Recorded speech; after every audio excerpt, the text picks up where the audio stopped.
დღეს ჩვენ უნდა წავიკითხოთ იობის წიგნის 29 თავი. ახლა შევეცდებით მარტო ძირითად საკითხებზე გავამახვილოთ ჩვენი ყურადღება. აქ არის იობის სიტყვა, რომლითაც ის მიმართავს ღმერთს. განაგრძო იობმა თავის იგავების ხრობა და თქვა: ნეტავ იყოს ისე ვიყო როგორც იმ წარსულ თვეებში. როცა ღმერთი მიფარავდა მე, როცა მისი ლამპარი მინათებდა თავზე და მის შუქზე დავდიოდი ბნელში. როგორც ვიყავი ჩემს სიყვარულის დღეებში ღვთის საფარვით ჩემს კარავზე. როცა ჯერ კიდევ ჩემთან იყო ყოლა ძლიერი და ჩემი ყვაწილები მეხვინე გარს, როცა ჩემი ტერფები რძეში იბანებოდა და კლდიდან ზედის ნაკადულები მოჩქებდა ჩემს წინაშე. ანუ იობი იხსენებს თავის წარსულ ცხოვრებას, როდესაც იყო ბედნიერი შვილებთან, ცხოვრობდა ლაღად, შვიდად, მაგრამ ამასთან ერთად ჩვენ ვიცით, რომ მიუხედავად იმისა, რომ იობს ყველაფერი ჰქონდა და იყო დღევანდელი ტერმინებით რო ვთქვათ, მატერიალურად უზრუნველყოფილი და წარმატებული ადამიანი, მიუხედავად ამისა, ღმერთის დიდებაში იყო ყოველთვის ის და ჩვენ გასხოვებით, როდესაც ჩვენ რაღაცა მოგვეცემა ხოლმე სამწუხაროდ გარკვეულწილად შორდებით ხოლმე მე ღმერთს და მგონია რომ ის წარმატება, რაც ვახცებთ ცხოვრებაში, ჩვენი დამსახურებით არის, მაგრამ იობი ჩვენ გასხოვებით, მაშინაც მადლობდა ღმერთს და როგორც ჩვენ ვიცით ახლა როცა განსასწრებელი დაატყდა თავს და ყველაფერი დაკარგა, ყველაფერი დაკარგა, იმ შემდეგაც ღმერთს ადიდებდა, ხო? და როდესაც ახ სიტყვები წავიკითხეთ ჩვენ, ამით იობი იხსენებს წარსულს, მაგრამ არ იფიქროთ რომ წუწუნობს. ის უბრალოდ საკუთარი მოსაზრებით ავითარებს შემდეგ აზრს, რომ ყველაფერი ადამიანს რაც მიეცემა, არის ყველაფერი ღვთისგან. არის ხოლმე ადამიანის ცხოვრებაში განსაცდელები, ხო ასეა? ჩვენ ცხოვრებაში ხშირად არის განსაცდელი? კი. შენდობას ვიცხოვ ახლა. ის და გაგვიწყდა ახლა საუბარი. მოკლედ ადამიანის ცხოვრებაში რაც ხდება, ეს არის სიხარულით მწუხარება, ყველაფერს უშვებს ღმერთი. რა თქმა უნდა, არ იფიქროთ, რომ როდესაც ადამიანს განსაცდელი დაატყდება თავს, ეს ღვთისნება ან ღმერთს უნდა ჩვენ რომ დავიტანჯოთ. უბრალოდ უნდა ვიცოდეთ, რომ ჩვენი ცხოვრებიდან გამომდინარე, ღმერთი უშვებს ხოლმე განსაცდელს ჩვენ ცხოვრებაში და როდესაც წმინდა და ამის შესახებ წმინდა მამები გვასწავლიან, რომ ჩვენ ყოველთვის მადლიერები უნდა ვიყოთ უფლის და განსაცდელშიც უნდა ვადიდოთ უფალი და რა თქმა უნდა სიხარულს და ბედნიერებაშიც უნდა ვადიდოთ უფალი. რა თქმა უნდა ეს სათქმელა დადვილია, შესასრულებლად საკმაუზნელიო, მაგრამ მოკლედ რაც არის ასე უნდა ვაკეთოთ, რომ თუ გვინდათ რომ ქრისტიანები და მორწმუნე ადამიანები გვეწოდოს, ხო? დამინახავდნენ ყმაწვილები და იმალებოდნენ მოხუცებული, წარმოდიებოდნენ და ფეხზე იდგნენ. ანუ როდესაც ამით იობი ამბობს, რომ როდესაც ის კარგად იყო, ხო? მას ხო დიდ პატივს სცემდნენ, ის იყო შეძლებული ადამიანი და ცნობილი კაცი იყო. როგორც დღესაც ხო არის ესეთი ადამიანები, რომელსაც პატივს სცემენ.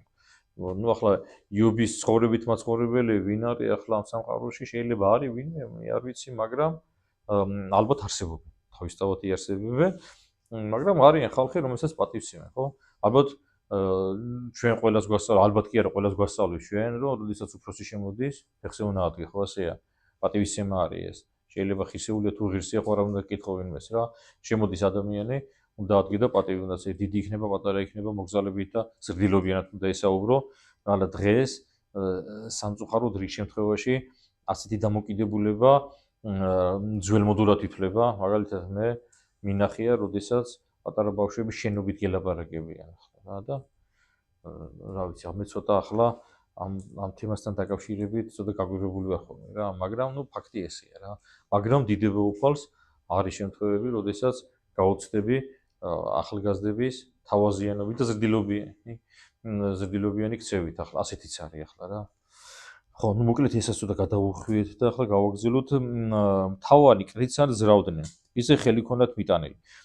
ხო, ახლა აქ სიტყვით და პირდაპირ მნიშვნელობით გასაგებია, როცა იობი საუბრობს თავის პირველ მდგომარეობას, სანამ ის განსაცდელში შევარდებოდა და მას თავს უბედურება დაატყდებოდა, მაგრამ წმინდა მამები ამ სიტყვებში გადატანითი მნიშვნელობითაც განმარტებენ ხოლმე რა. მაგალითად, დიდებულებს ხმა უწყდებოდა და თავანი კრიტს არ ზრავდნენ და პირზე ხელი ქონდათ თუ მიტანილი. მთავრებში ერთ-ერთი წმინდა მამა ამბობს, რომ იგულისხმებიან ერეტიკოსები. ასეთი გადატანაც არის. თქვენ ხო ვიცით, რომ წმინდა წერილი შეიძლება გაიგო სიტყვით, არის გადატანით მნიშვნელობითაც გაიგება.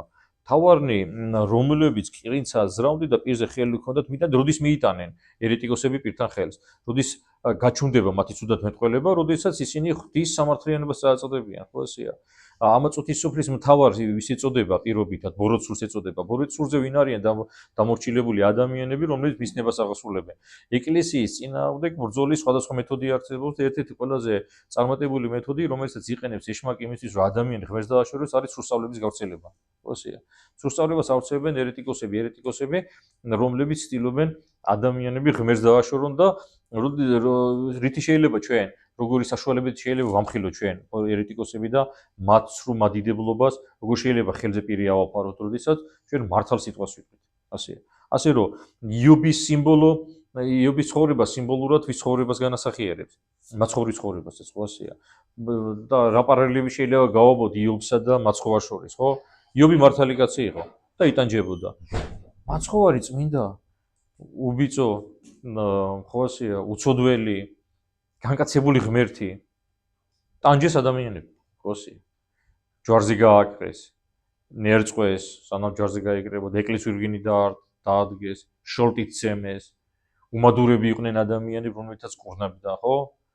რომელთაც გაჭირვებიდან გამოყავდა და სნეულებს ყურნავდა, მკვდრებს აღადგენდა და მიუხედავად ამისა დევნიდნენ და შესაბამისად იობის ცხოვრება და მაცხოვრის ცხოვრება, იობის ცხოვრება განასახიერებდა და წინა მოასწავებდა იმას, რომ მოვიდოდა მხსნელი მესია, რომელიც დაითმენდა ამას ყველაფერს და მე მისი ცხოვრება ამ ქვეყნიური, როგორც იცით ჩვენ, ჯვარზე დასრულდა. ჯვარზე დასრულდა, იმიტომ რომ ჩვენ გამოიხსენით წყევისგან და სიკვდილისგან. ხო, მე კიდევ ერთი ესეთი მნიშვნელოვანი რაღაცა მინდა ახლა აქ მოგიკითხოთ, რომ მე სიმართლით ვიმოსებოდი და ის ჩემით იმოსებოდა. მოსასხამად და თავსაკრავად ჩემი სიმართლე მქონდა. უსინათლოთათვის თვალი ყოფილ ვარ და ფეხები ხეიბრისათვის. აქ რა იგულისხმება ახლა? იობი კი არისო ვიღაცის თვალის ამხელი. უბრალოდ ამით იობი ამბობს, რომ მე ყველა გაჭირებულს ვეხმარებოდი და ვინ არის ის, რომელიც უსინათლოებს ხედვას აძლევს?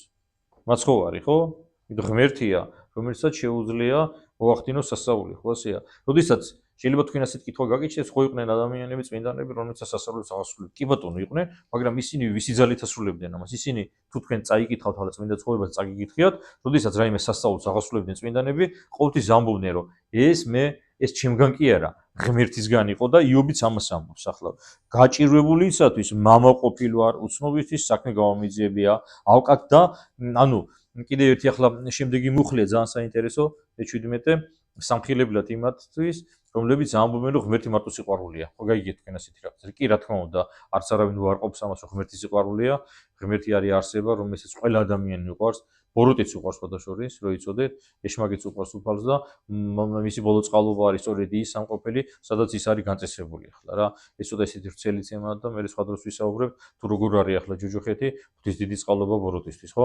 ეს ახლა მე სხვა დროს ვისაუბროთ, მაგრამ ჩვენ ვიცით, რომ ღმერთი იმასთან ერთად რომ არის სიყვარული, ამასთან ერთად მართლმსაჯულიც არის და ასეთ სიტყვებს ამბობს იობი. ავკაცისათვის ყბა ჩამინგრევია, კბილები და მსხვერპლი გამომიგლეჯია. გამიგეთ? ანუ რატო ჩაუნგრიეო? ავკაც ყბები, რომ ის ვინც იყო მისი მსხვერპლი, ის რო გამომიგლიჯაო რა. ანუ ღმერთი ადამიანს მოულენს თქვენ ამაზე ვისაუბრეთ და საუბრის დასაწყისში, განსასწრებსაც მოულენს რიგ შემთხვევაში, იმისთვის რომ ის გამოაფხიზლოს, ხო ასეა. გამოაფხიზლოს და სწორ გზაზე დააყენოს. სამწუხაროდ ადამიანის ცხოვრებაში არის მომენტი, როდესაც ვარდება განსასწრებში და მიუხედავად განსასწრებში ჩავარდნისა, ის მაინც სხვას ადანაშაულებს ამ განსასწრებში რა. ნუ იობის ცხოვრება ჩვენ გვაძლევს იმის საფუძველს, რომ დავინახავთ ადამიანს განსასწრებში, არ ნოთხოს რომ ცოდვით გამოქვა აქ მას. იმიტომ რომ იობის შემთხვევა არის უნიკალური, იმიტომ რომ ის არის ადამიანი, რომელიც ცხოვრობდა ძალიან პატიოსნად, მაგრამ ის ცხოვრებაში ღმერთმა განსასწრელი დაუშვა.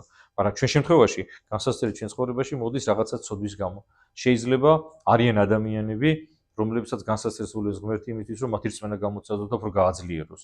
ასე რომ უბრალოდ ეს მაგალითები იმიტომ მოვიყვანო, რომ ჩვენ არ უნდა მიცეთ ჩვენი თავს უფლება, რომ განსასწრელის გამო ვთქვათ, რომ ამ განსასწრელი ადამიანს ცოდვის გამო დაატყდა თავს. თუ შესაძლებელია, ასე არ იყოს, როგორც იობის შემთხვევაში არ იყო რა.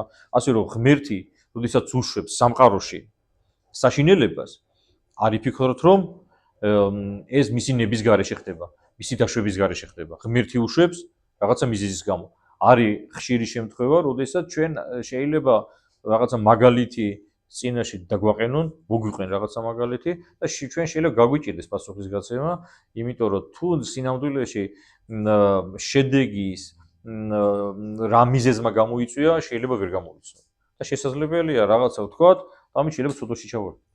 ასე რომ როგორც არის, ისე უნდა მივიღოთ და როგორც წმინდა იოანე ოქროპირი ამბობდა და თქვა ბოლოს, როდესაც ამ ქვეყნიდან გადიოდა, მადლობა ღმერთს ყველაფრისთვის. მოკლედ, ესეთი საკითხები იყო 29 თავში.